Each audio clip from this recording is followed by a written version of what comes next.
apa kabar kalian? Gimana? Sehat ya kan? Nih, lihat aku nih ya kan. Produk baru ini. Oke, aku perkenalkan dulu. Ini tuh Alfa Servo ya kan. Dia itu produk dari Indonesia ya kan. Oke, sebelum itu aku mau terima kasih dulu nih buat kalian ya kan yang udah subscribe, share, like, and comment ya kan. Bahkan subscriber itu udah di 3.200 subscriber cuy ya kan. Itu tanpa berkat kalian. Aduh, aku cuma bisa cengengesan ini di sini ya kan. Oke, langsung aja ya kan. Kita lihat dari segi desainnya. Dia itu Italian banget. Jadi kalau sama kita lihat di video pendeknya ya kan dari Alfa Servo, dia bilang Italian. Tapi kalau sama kita lihat itu memang bener cuy.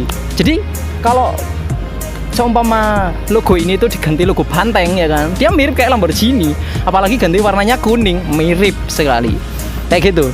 Nah ini kedapatan, mumpung aku kedapatan warna biru. Sebenarnya ada warna hijau, biru, putih, hitam sama merah kayak gitu. Dan dia itu ada varian yang di sininya warna hitam. Nah kayak gitu. Nah untuk di bagian kaki-kakinya sendiri nih ya kan, kita bisa lihat di sini ada suspensinya keker ya kan. Dia lebar juga. Dia pakai teleskopik, tapi dia travelnya tinggi banget, bisa sampai 10 cm kayak gitu. Dan dia nggak jedak-jeduk sih. Dia tuh kayak motor memang ya kan. Nah setelah itu di bagian peleknya dia pakai case wheel. Dia nggak pakai plat yang di press gitu enggak, dia udah pakai case wheel, besi cor, aluminium cor, dan dia bannya udah lebar banget cuy. Ini bannya dia pakai ukuran ringnya ring 14 ya kan. Setelah itu dia untuk ukurannya itu 110/80. Dia gede banget cuy, dia tebel, dan dia pakai dari IRC. Memang standarnya dari IRC. Kayak gitu. Setelah itu dari selebornya sendiri, mudguardnya sendiri, dia cantik. Nah setelah itu kita naik di bagian lampunya. Dia pakai DRL.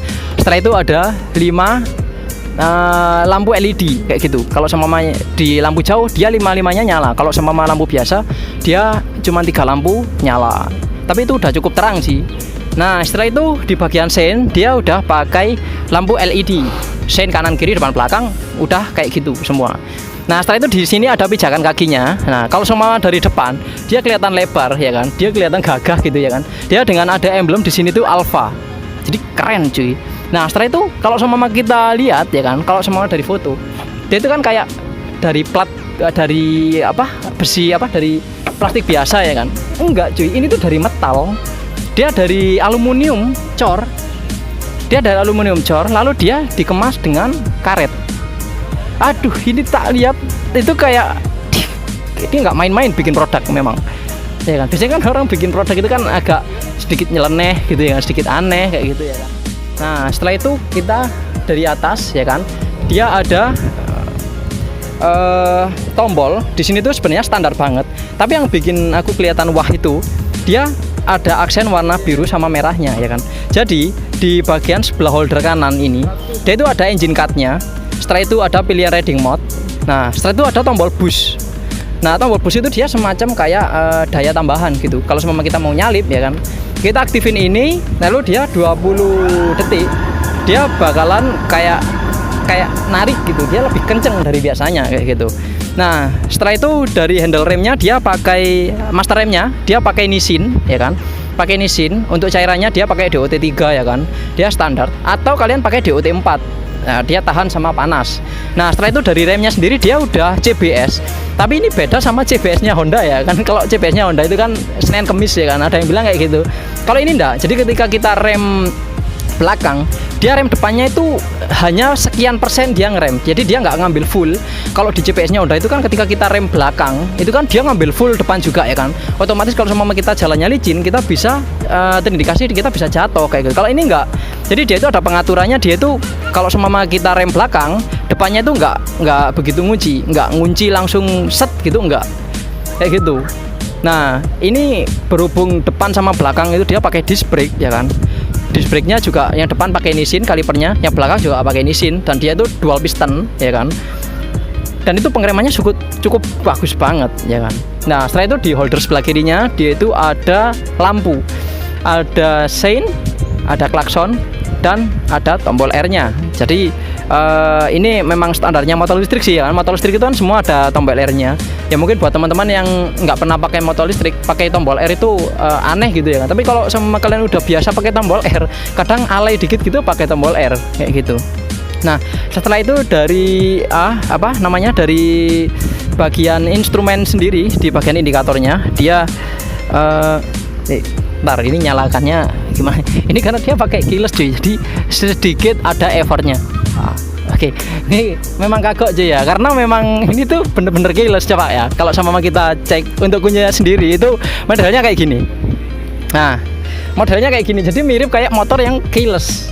Nah, kalau sama kita yang di Yuin Fly Pacific itu kan kita ada keylessnya, tapi kan ada anak kuncinya kan. Kalau ini enggak, ini bener-bener pakai remote doang cuy. Iya, bener-bener cuman pakai remote doang. Nah, setelah itu kita langsung pencet aja tombol kayak kompor gini ya kan. Setelah itu nyala. Nah, dari nyalanya aja itu kayak kalau dikata itu dia kayak nyalain komputer cuy. Jadi memang sedikit lama kayak gitu. Nah, setelah itu di bagian indikatornya sendiri dia ada RPM, ada kilometer, lalu ada trip meter, terus range kita pakai. Nah, setelah itu di odometer. Nah, ini untuk odometernya sendiri tuh udah 1490 cuy. Ini kayaknya motor udah dipakai jauh ya kan, pakai 1500 km. Ini nggak bisa bohong ini ya kan. Bener-bener buat ngetrip ini lah. Setelah itu tripnya sendiri udah 490 km. Ini belum di reset cuy. Berarti memang produk ini itu bener-bener memang harus dites sih, buat tanjakan, buat turunan kayak gitu harus dites. Nah, untuk di sebelah kanan kiri sendiri dia ada baterai ya kan, karena ini tuh kan pakai 2 baterai. Baterainya dia untuk spesifikasinya sendiri dia pakai 74 volt 24 ampere. Ya lumayan besar sih. Jadi kalau semua kita pakai 2 baterai, dia jadinya 74 volt 48 ampere. Lah kenapa kok ampernya yang bertambah? Ya yang perlu kalian ingat ya kan, di motor SLA, baterai SLA itu kan 12 volt, tapi di seri 5 rangkaian seri jadinya 60 volt. Nah sedangkan ini enggak, ini di paralel. Nah jadi gitu. Jadi kalau seumpama untuk ini sendiri itu baterainya 2 tapi dirangkai paralel, jadi ampernya yang gede. Nah setelah itu di bagian bawah dia itu ada semacam kayak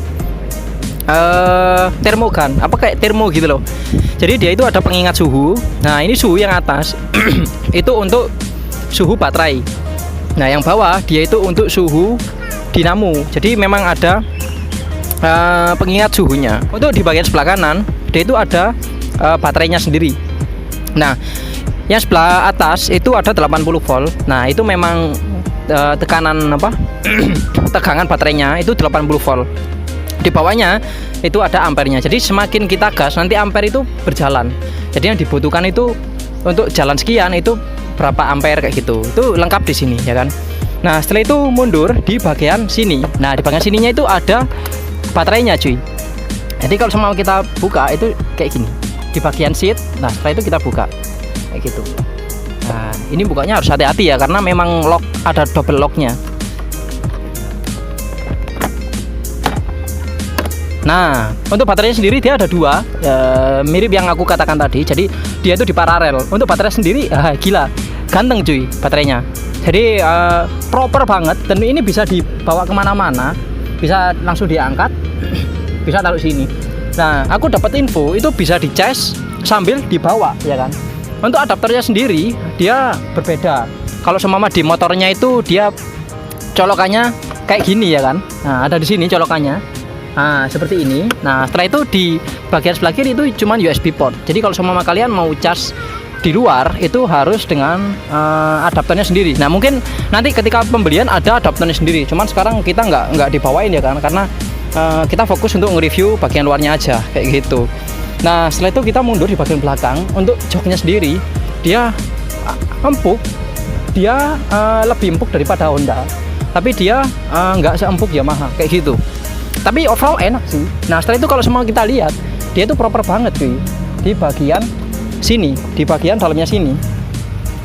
Nah di bagian sini dia itu proper banget. Jadi ini dibungkus sama plastik ya kan, dengan frame-nya dia itu las-lasannya bagus banget. Nah setelah itu di sini ada chargernya. di mana chargernya dia itu spesifikasinya bisa untuk rumah yang 220 volt. Tapi yang harus kita lihat itu di daya wattnya, di mana dia daya wattnya dia itu 1000 watt. Kenapa bisa kita katakan 1000 watt? Karena outputnya dia itu 84 volt 11 ampere.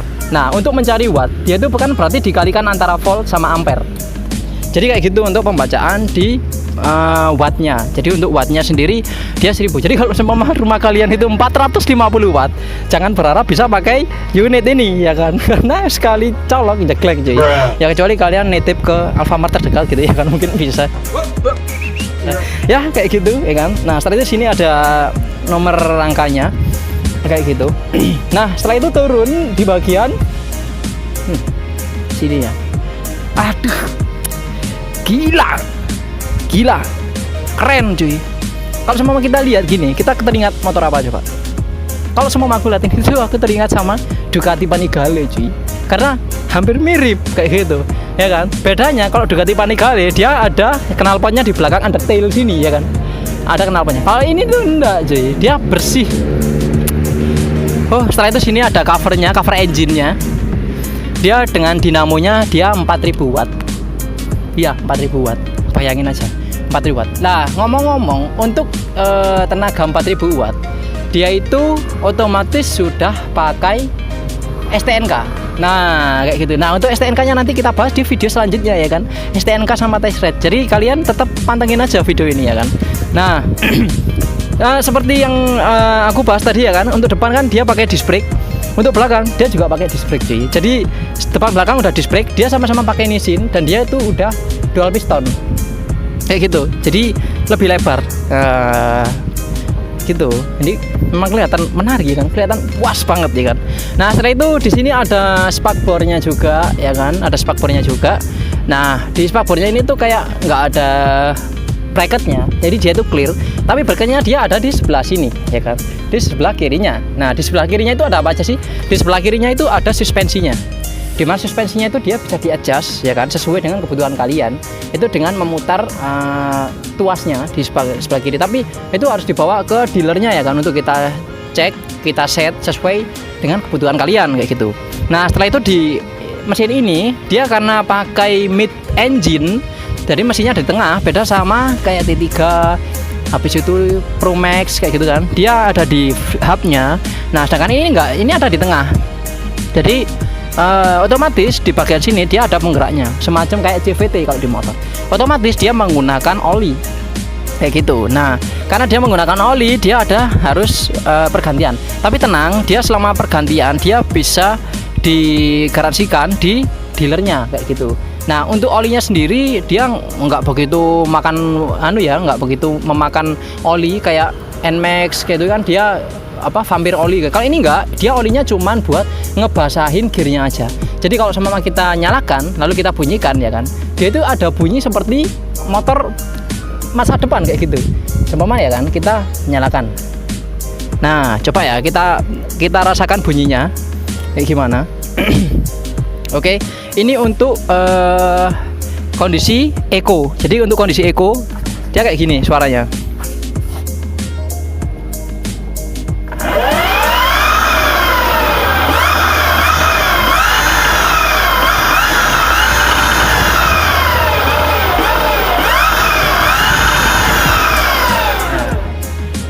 Dengar? Keren cuy. Jadi suaranya itu kayak digarang banget. Nah ya kan. Nah aku sih sangat puas banget ya kan dengan unit ini. Itu keseluruhan dia tuh niat bikin motor, dan itu memang bener-bener motor cuy, nggak sekedar dia bikin produk lalu gini gitu. Karena mengingat dia tuh harganya memang cukup bersaing ya sama produk-produk kayak Honda dan lain-lain. Jadi dia memang ngejual produk. Setelah itu dia after sales-nya juga dia bertanggung jawab. Untuk baterainya dia 2 tahun. Untuk baterainya dia 3 tahun. Untuk spare part seperti baterai, seperti dinamo, setelah itu shock depan, suspensi, kelistrikan dan lainnya itu 2 tahun. Atau untuk kilometer dekatnya itu 20 km. Ya itu, mana yang tercepat kayak gitu sih. Itu menurutku sih puas banget ya kan. Terus untuk jarak tempuhnya dia, karena dia pakai 2 baterai, dia jarak tempuhnya 125 km. Untuk satu baterainya dia kurang lebih kisaran 80 km, kurang lebih sih ya, kurang lebih segitu. Itu tergantung kalian ngocok gasnya kayak gitu ya. Kalau kalian ngocoknya terlalu gini ya berarti ya boros gitu. Kalau semua ngocoknya kalian santai, smooth dan pelan-pelan dirasakan gitu, ya dia irit ya, kayak gitu.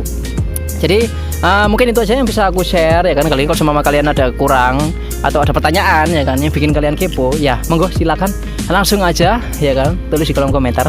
Oke, sekian dari saya. Kalau sama ada kurangnya mohon maaf sebesar-besarnya. See you on next video.